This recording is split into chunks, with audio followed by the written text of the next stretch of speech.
Siapa sangka budak kampung dari Temelloh ini akan jadi legenda muzik Malaysia. Dari kecil, suara Siti dah buat semua orang terpukau. Bakat tu memang dah ada dalam darah. Tahun 1995, kemenangan di bintang HME jadi titik permulaan kejayaan yang mengubah hidupnya selamanya. Suara dia tu betul-betul gift dari Allah yang luar biasa. Bukan setakat Malaysia je, Siti bawa nama negara ke peringkat dunia. Anugerah demi anugerah dia kutip. Bila kahwin dengan Datuk K, semua orang terharu. Pasangan power couple yang memang match gila. Walaupun sibuk dengan kerjaya, Siti tetap utamakan keluarga. Dia tunjuk yang wanita boleh berjaya dalam semua bidang. Hati Siti ni memang mulia.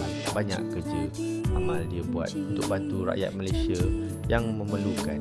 Dari kampung ke dunia, Siti Nurhaliza buktikan mimpi boleh jadi kenyataan kalau kita berusaha dengan ikhlas.